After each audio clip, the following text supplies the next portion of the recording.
పెద్దసారి హరితహారం అని పెడితే ఈయన దానికో నకిలీ ప్రోగ్రామ్ గ్రీన్ ఇండియా ఛాలెంజ్ అని పెడతాడు. తెల్లారులేస్తే సినిమా వాళ్ళని తీసుకురావాలి, రోజు ఒక ఫోటో వేసుకోవాలి. దాని వెనుక ఉన్న కుట్ర ఏంటంటే జీవో అమెండ్మెంట్ అవుతుంది సంతోష్ గారి గురించి.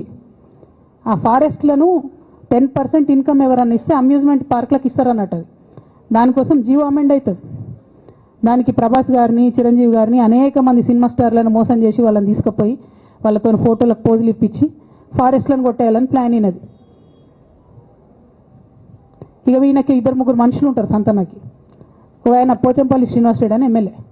ఇది నాకు విషయం ఎవరు చెప్పారంటే మన పల్లరాజేశ్వరరెడ్డి అన్ననే చెప్పిండు. మీకు ఏమైనా డౌట్లు ఉంటే ఆయన అడగొచ్చు. ఈ పోచంపల్లి శ్రీనివాస్ రెడ్డి అనేట ఆయన వరికోల్ అనే ఊరు, సామాన్య కుటుంబం, మధ్యతరగతి కుటుంబం. ఇవాళ అక్కడ ఆయన శ్రీమంతుడు అని పిలుస్తారు పోచంపల్లి శ్రీనివాస్ రెడ్డి గారిని.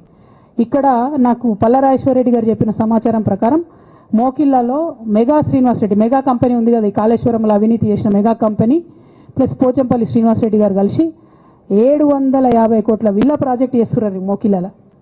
ఏడుకేళ్ళు వచ్చినాయి అవి, అవినీతి డబ్బులు కాదా? ఎట్లా వస్తాయి?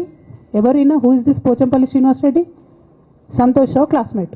అది తప్ప ఆయనకున్న అర్హత ఏం లేదు. ఆయనకి ఎమ్మెల్సీ వస్తుంది, కాంట్రాక్ట్లు వస్తాయి, ఇంకేందో వస్తాయి. అట్లనే నవీన్ రావు అని ఇంకొక ఎమ్మెల్సీ ఉంటాడు. ఆయన డైరెక్ట్గా మా ముఖం పట్టుకొని అందరం కూడా అంటాడు, నాకు ఎమ్మెల్సీ ఇచ్చింది కేసీఆర్ గారైనా నాకు దేవుడు సంతోషం అంటాడు ఆయన.